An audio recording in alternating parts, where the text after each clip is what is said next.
In 17th century, Sir Isaac Newton discovered that every two objects attract each other due to gravity. It is known as Newton's law of gravitation or Newtonian gravitation. It's an inverse square law. What do we mean by that? Let's learn it. I have a capital M here, mass of larger object, mass of a smaller object, and the separation between center of the masses is R. Okay? They are always attracting each other. This force is called gravitational force, and this is always attractive, and the forces are equal and opposite according to the Newton's third law. Experimentally, it was discovered that F is proportional to mass, proportional to the other mass, and proportional to inverse a square of the distance. So mathematically, F is proportional to mm divided by r squared. For making an equation, I need a coefficient here. This coefficient was measured by Henry Cavendish. And so it is now F is equal to G mm over r squared. G is exactly that coefficient. It's called universal gravitational constant. Look at the value. It's very small, 10 to negative 11. This is why in everyday life you can't detect it as an attraction between you and your friend. Let's check it. This is you, okay? Let's say you have a mass of 100 kilogram. Your friend also is 100 kilogram. And then here the separation is 1 meter. Let's evaluate the gravitational force.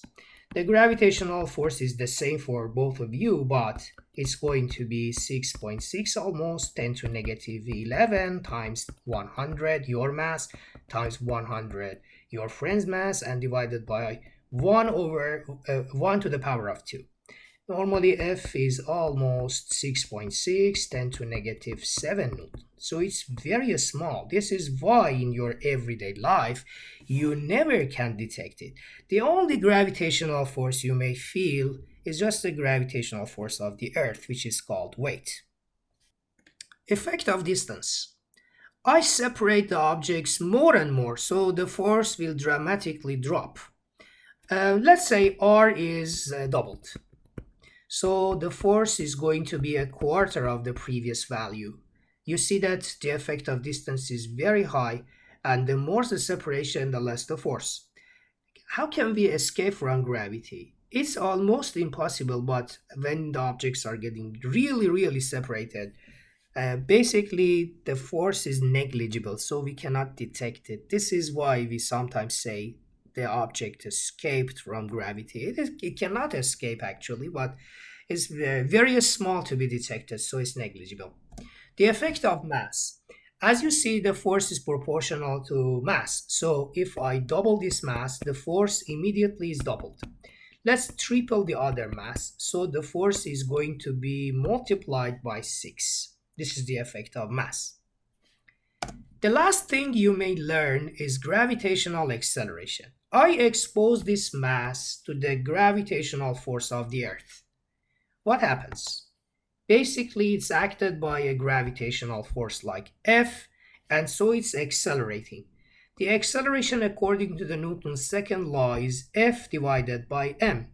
But as this acceleration is due to gravity, is mostly called gravitational acceleration. So let's find it. Gravitational acceleration is going to be F divided by m, and then I substitute the F for gmm divided by r squared, then I get rid of this m. So this mass is not important in its acceleration. Finally, the small g will be universal gravitational constant times mass of the Earth divided by the separation square. On the surface of the Earth, exactly here where you live, the separation between you and the center of the Earth is almost the radius of the Earth. So it's going to be gm divided by r squared. And it's almost 9.8 meter per second squared. This is the gravitational acceleration previously discovered by Galileo. For the first time, Galileo knew that this gravitational acceleration is independent of mass, but he didn't know how and why. Newton discovered that. Let's answer this question. Calculate the force of attraction between an apple of mass 100 gram and the Earth. The given values are the universal gravitational constant, mass of the Earth, and the radius of the Earth. Okay, as I told you, the apple is here, the surface of the Earth. So the separation between the apple and the Earth is going to be the radius of the Earth. Let's say this is r, 6,400 kilometers. So let's start from the scratch.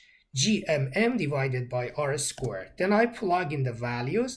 This is the mass of the Earth. This is the mass of the apple in kilogram. You know it's 100 grams, so it's converted to kilogram in SI units, universal gravitational constant, and this is the distance. Look at the distance. This is 6,400, but it's in kilometers. So I should convert it to meters. This is why I put a 10 to 3 here.